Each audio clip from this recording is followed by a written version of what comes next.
Welcome to the Ultimate Farm Wife podcast.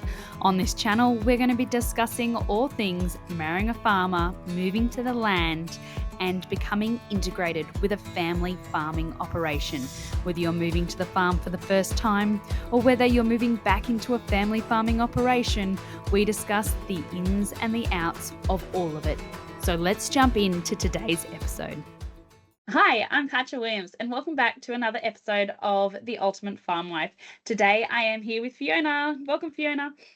Hi, how you going? Good to see you, Katja. Good to see you as well. Big fan, so having a little bit of a fangirl over here at the moment. But let's start by introducing yourself, your family, your farm, and you're a beautiful author. So tell us a little bit about your books and your new book launch coming up soon as well. Okay, so I'm Fiona McArthur. I'm actually Fiona Simpson, and I was a midwife for 35 years at Kempsey Hospital and loved my job. I was one of those midwives who used to jump up the steps in the morning and just couldn't wait to see if there was someone in birthing unit. You know, I just love, me.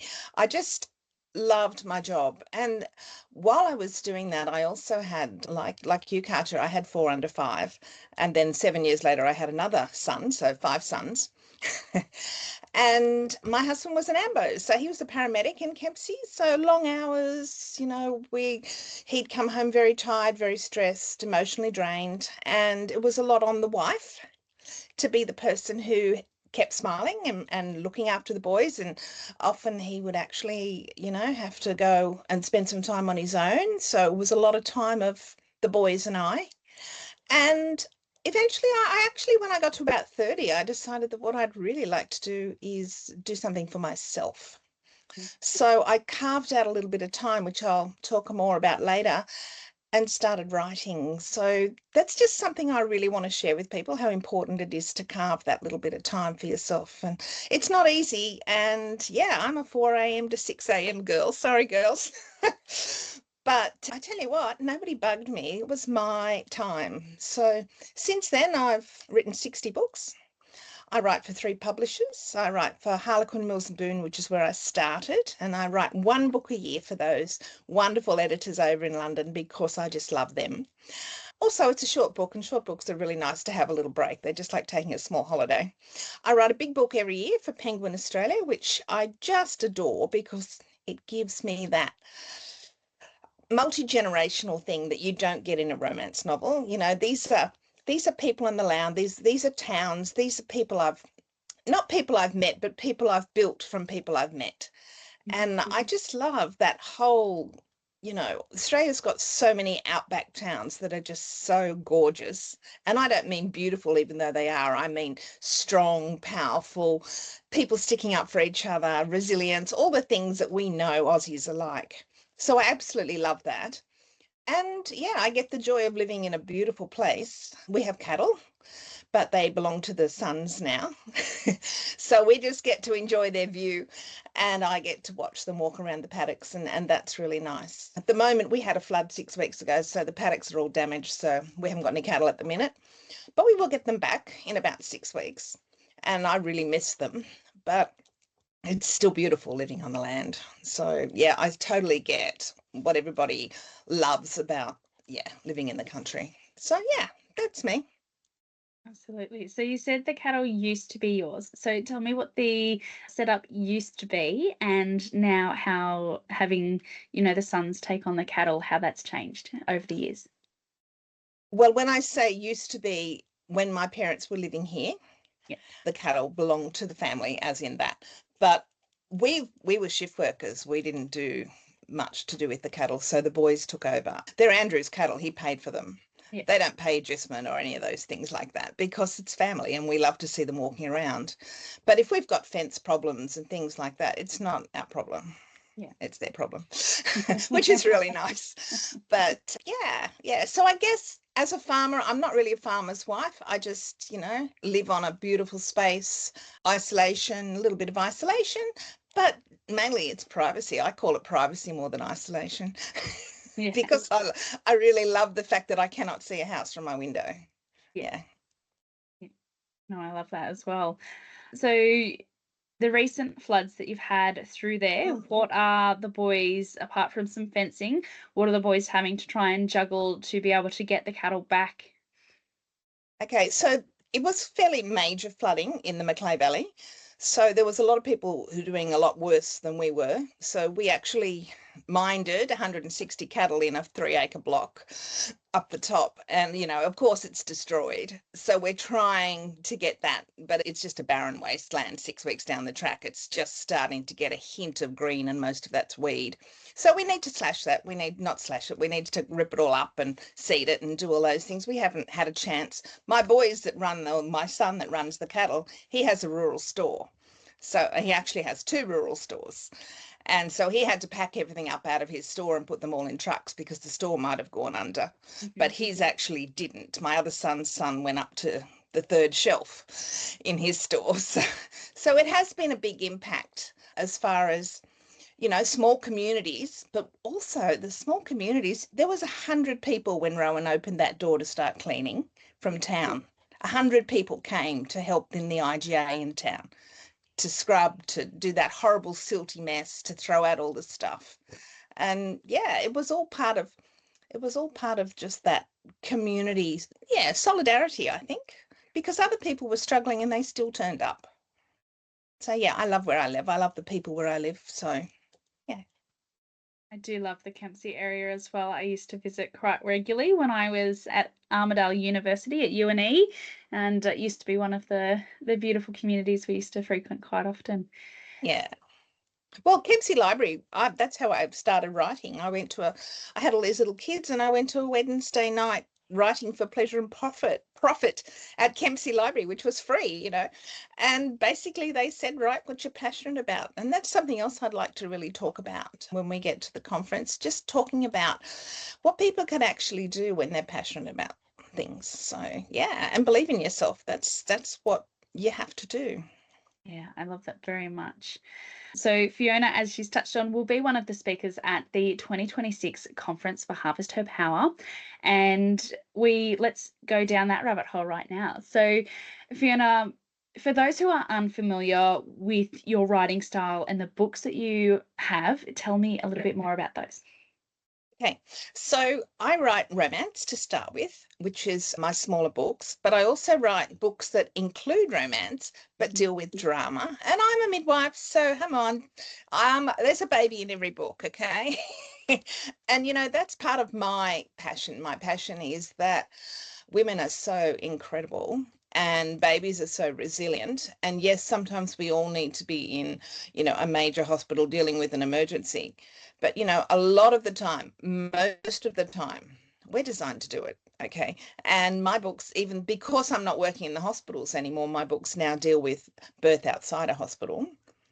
Because it was actually one of the reasons I left, was that just the invasion of computers into the birthing unit was just something that I really couldn't deal with very well. And so it's the joy of being a writer, is that I can make my fictional places and I can just show people how amazing women are, how amazing babies are, how natural birth really is. If mum is well and baby is well, then, we've got this. And I love having that in my books as one of the sort of quiet did you notice that as we went past? And I just love it. I love it. And I love setting it with an older, wiser woman, and I love the young mums, because as a midwife, I was really involved with young mums. Love the young mums. I just think that they're incredible women. There was a group we called Tim Tams, Teenage Information Mornings, teens as mums. And Tim Tams happened every Wednesday. And our young women were between 14 and 21. And it's really hard if you're really young, because you don't have a car. You can't get places. Often you're estranged from people who would help you do those things normally. It was a little bit, it was really tough. So we did a lot of arranging so that people could actually make it. But we still had this little problem of a chaotic life sometimes meant you didn't get to do 6 weeks in a row and do your whole antenatal classes. So you might come on week 1 and 4 and 5, but then everyone else is up to read 4 and 5 and you missed 2, 3. And so it was a little bit of a issue. So I wrote a book called The Don't Panic Guide to Birth, which isn't my title, because no midwife would put panic in a title. But anyway, that was publisher's title. But it was very nice they published it. But the deal was that I could give this little 10,000 word, really easy to understand book to young mums, which is what I did it for.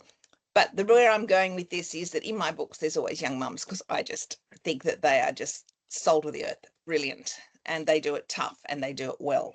So yeah, there's always a young mum in my book, as well as a baby, as well as an older lady. And then I have my heroine, who's, where we're all sitting now, which was just trying to figure out your life and what you actually need to do to be the person you know you can be. So yeah, I love it. Female friendships, all the things that women need. We need friendships. We need strong women around us, and we need faith in ourselves and a happy ending. That's what's in my books. Yeah, I absolutely love all of that. And I have absolutely consumed your books over the last 5 years or 6 years while being pregnant and giving birth myself on farm. I just love the characters, the depth of them, the warmth of them, but also the familiarity with the Aussie culture in agriculture, that laid back sort of style and the comfort that you get from that. So I absolutely love that is, very well summed up of all your books. You have a new one coming out. So tell us a little bit about that, and then we'll go into a little bit more about what people can expect from your presentation at the conference and go from there. Okay, so new book comes out next Tuesday. Very exciting. I'm blessed to be able to go and do some research trips around Australia. So I look for a town that I've never been to, that I'd heard some stories about, or I might have read an article, a news article, and I think, I'd really like to go there. So one of those places was Lightning Ridge. So the Lightning Ridge Ladies is actually the second book that I set in Lightning Ridge, but it's standalone. You don't need to read the first one. The first one's called The Opal Miner's Daughter. But this one is just, I've had a little play with mystery. I've had a little play with suspense. I've had a little play with all the things that I don't normally play with. And it wasn't so much me, it was the characters driving this. So, the Lightning Ridge Ladies is about a young doctor who has had a loss. She lost her twin. And she goes to Lightning Ridge to find herself and to find some peace, because they never found her twin's body. Mm-hmm. And she meets the grumpy miner who was her twin's best friend. And they search together, him reluctantly and her driving him. And it's just really a fun book. I fell in love with these people. I was writing, and I never do this, I was writing, sending little scenes to my friends going, oh my God, you know what TJ just said. And it was one of those great books. So I think, if you want to giggle and a happy ending, you will probably really enjoy the Lightning Ridge Ladies. So have a look for it in your Big W, have a look for it in the bookshops, have a look for it online, audio. It's out. It'll be out next Tuesday. So new book. The Harvest Her Power Conference 2026. Whether you're a wife keeping the books, the daughter stepping into a leadership position, or the daughter-in-law finding your place in a family farming business, this one is for you. The Harvest Her Power Conference for 2026 is all about celebrating the women behind Australian farming businesses. The ones juggling the kids, the livestock, the cropping, the conversations around the kitchen table. It's a space to connect, grow, and remind yourself that your role, no matter what it is important. And no matter where you are on the journey of family farming business. You'll hear from women who've been right where you are, building strong businesses, resilient families, and communities that thrive. And yes, I'll be there too, sharing stories from the Ultimate Farm Wife community and rolling out my own workshop for the conference. So gather your friends, your sisters, and even your mother-in-laws, and make this your time to reset and refocus. The Harvest Her Power Conference for 2026 is for every woman in a family farming business who are ready to take the next step into empowerment and learning new skills. Tickets are now on sale, so grab yours and join us on February 23rd to 24th at the Taronga Western Plains Zoo here in Dubbo, New South Wales. I will see you there. So the Harvest Her Power conference is built on self-development and resilience for ladies on the land. So this is anyone who has moved to the farm, is integrating into a family farming business, or they're integrating back into the family farming business. It's accommodating not only farm wives, but women in ag and also the daughters of farmers, because we know that only 10% of daughters of farmers now, due to Lucy Newcomb's research from the University of New England, only 10% are included in the succession plan. And even if they want to stay on farm or they want to stay in agriculture, some of them go through an identity change just like we do when we go to the farm or we marry into farming. So this conference is really for everyone who is included in that space to really develop tools that they can use when they are at home on the farm. So even if they're not included in the higher thinking of the farm, the planning, the processing, that side of it, they can still use their skills, find their little slice of the farm that they can be involved in, whether it's value adding or personal development for themselves to feel comfortable, to feel resilient, to feel supported in their own environment. So these are skills that you can learn and implement yourself. So Fiona, we're bringing a lot of what you write into your books to the conference to help empower the ladies who are coming to get those warm feels back into their life and to be able to carve out time for themselves if writing is their passion, or to find something that's their passion. So can you tell me a little bit about what people can expect from your session at the conference and why they should come and to the conference to hear not only your session, but also others who will be there? Okay, so I'm a midwife, right? Not anymore physically, but I'm a midwife, and I believe in nurturing people and in promoting that feeling of self, that your aspirations are at the same level as your farm commitments. You need to be part of you. So I want to build confidence for you to build your goals and your skills and actually just turning your rural opportunity, which you have and live every single day, into an opportunity. Yeah, into something that you have the experience of. It is your passion. Okay, so that passion has got such a voice that could be out there, and I'm the person who's going to say to you, but you know what, if you just wrote about that, people would want to read it. And then you're like, oh my God, I've never written anything. And I'm like, seriously, people have first babies, this is your first baby. And yeah, you just need to find the time. So okay, how do you find the time?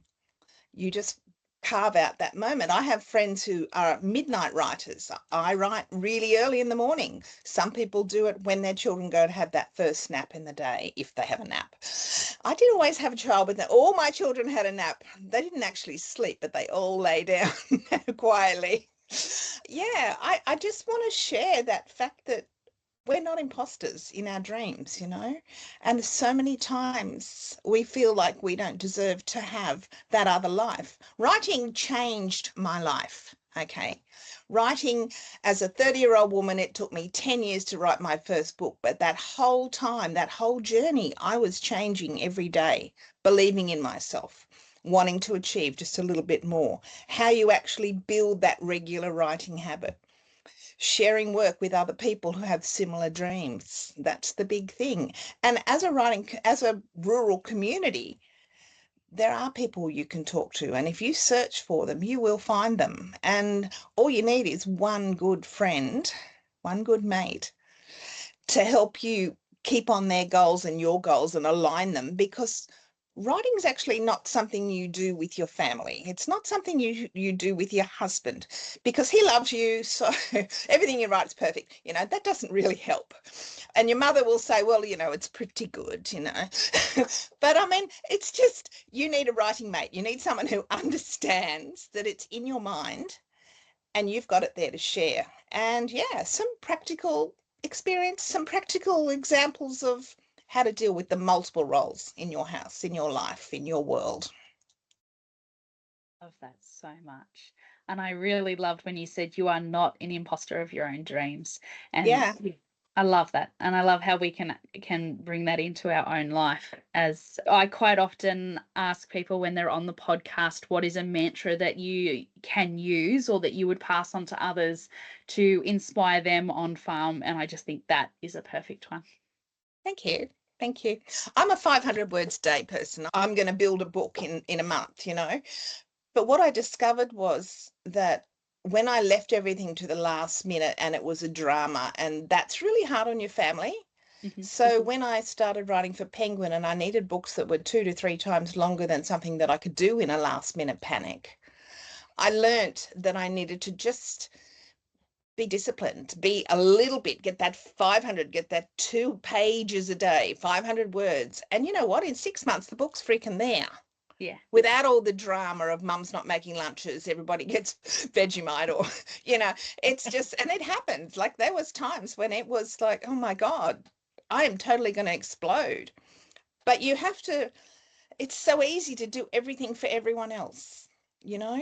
You have to remember yourself because that makes you better for everyone else. My children are really proud of me. Okay. The boys are a little bit, they wished I wasn't writing romance. But, you know, I don't want to read mum's sex line, but I don't, it's actually very funny. But the ones that have read my books just go, oh my God, mum, that's amazing. And my husband, who doesn't read, he only reads stock markets and he reads nonfiction, and he read my first book and he said, oh my God, if I hadn't read this, I would never have known you. So yeah, you put a part of yourself into your dream. And yeah, he's always said follow my dreams. And yes, I think a supportive partner is absolutely awesome. But you know what? We can do it. We can do it if we just do it a little bit at a time. So yeah, I want to share all that stuff. I could talk forever on, you know, what we can do for ourselves. Because yeah, we need to do that because it makes us a better person. Yeah, absolutely. I just think it's a really exciting opportunity. I think the energy you're going to get from your conference is going to be beautiful. And actually, when you get a lot of women together, the energy is amazing. One of my most fabulous writing experiences was in Perth, and they had a conference at the Fremantle. It was the Fremantle pub, whatever it is, the big hotel, and it actually had a pyramid up in the roof in the main atrium, and I was sitting there writing, and there was all these people, all this feminine energy around me, and writers, and oh my God, I've never written so much in my life. And that's what I think about ideas in things like your conference. I think that ideas grow and sprout and do all those things because a lot of energy and a lot of positive energy is something that you really just can't underestimate. So yeah, I'm really looking forward to it. Yeah.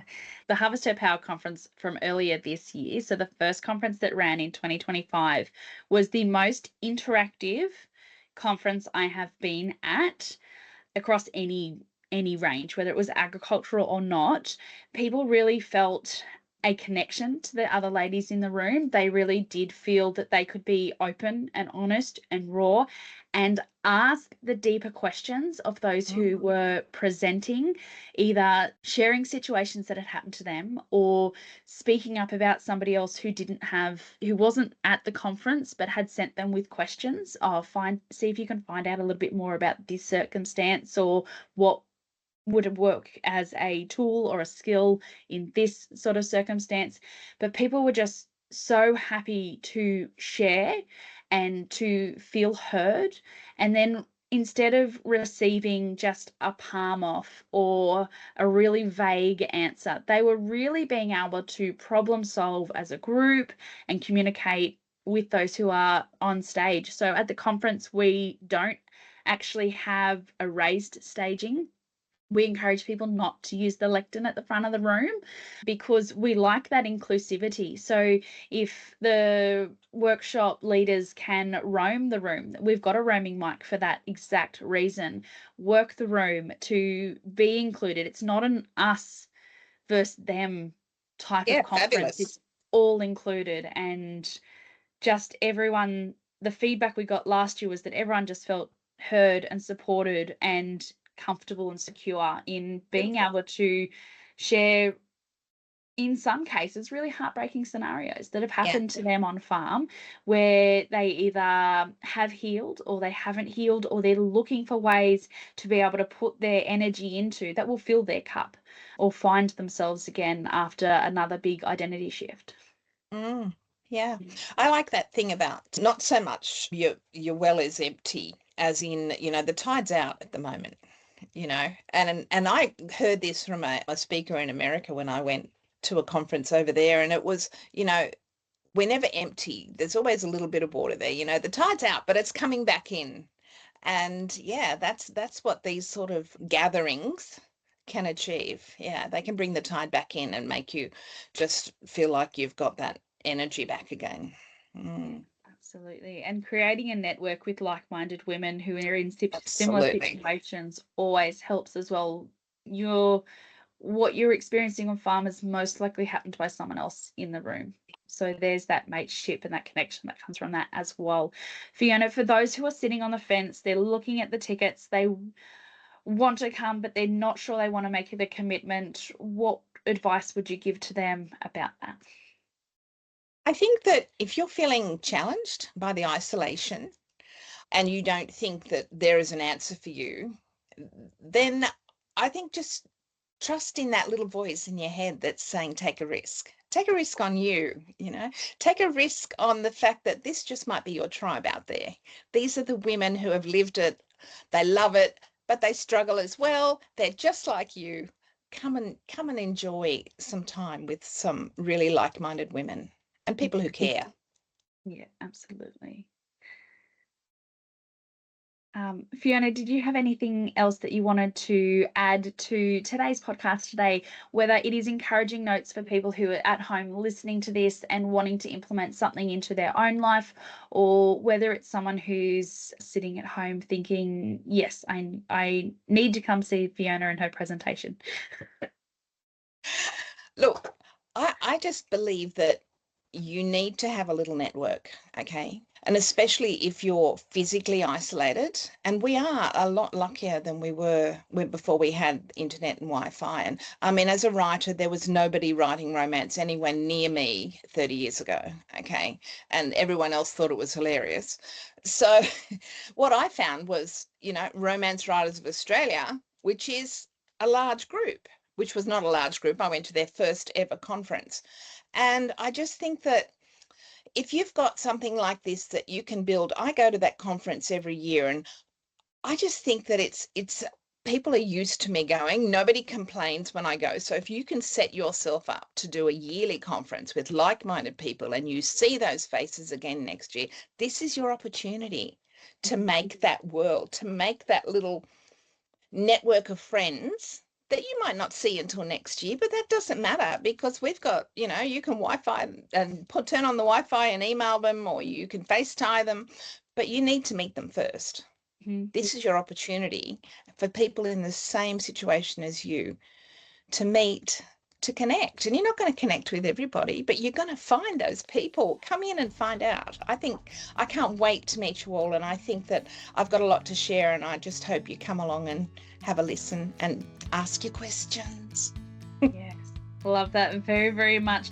Fiona, thank you so much for coming on the podcast today and spending a little bit of your day with us. We look forward to seeing you at the conference. My pleasure. Thank you. Thanks, Fiona. Thank you for joining us for this episode of the Ultimate Farm Wife podcast. A huge thank you goes out to our show editor, Krista Pathrath, CEO of the Rural Podcasting Network, helping rural entrepreneurs share their voice online. You can learn more about Krista and the Rural Podcasting Co. at their website in the show notes below. And to our creative powerhouse, Dakota Gorey, CEO, or as she likes to call it, the Creative Experience Officer of CGC Design. With over 5 years of experience in marketing, social media management, and website design, Dakota is passionate about helping businesses and brands of all sizes find their voice and stand out online. And Lou and her team at the Administration Agency, and of course to yourselves who tune in every week. Want to know more about her work or about Krista and how you can get involved? Make sure you're using the links in the show notes below. I'm Katja Williams, and this has been the Ultimate Farm Wife podcast. Until next time, take care, be kind, and keep showing up for your farm, your family, and yourself. I'll see you in another episode. Before you go, if you've been loving these farm life chats, I'd love for you to join me over on my other podcast too. It's called Absolutely Fabulous, where we dive into agriculture beyond the headlines and bridging the urban-rural divide. We'll deep dive into big conversations in ag, from the challenges to the highlights and what's shaping our future. It's a space where honest stories, laughter, and a good dose of farm life real talk goes on. So make sure to head to the link in the show notes, subscribe to the Absolutely Fabulous, and I'll play the intro for you now. Hi, welcome to Absolutely Fabulous. My name is Gillian Fennell, also known as Station Mum 101. I love everything about agriculture, especially the people, and especially communicating about what makes Australian ag so special. And I'm Katja Williams, a beef, cattle and cropping farmer, and I love all things ag, and I'm also known as the Ultimate Farm Wife. Together, we are absolutely fabulous, and we are talking all things agriculture beyond the headlines. And we can't wait to give our opinion to you, and we hope you enjoy it.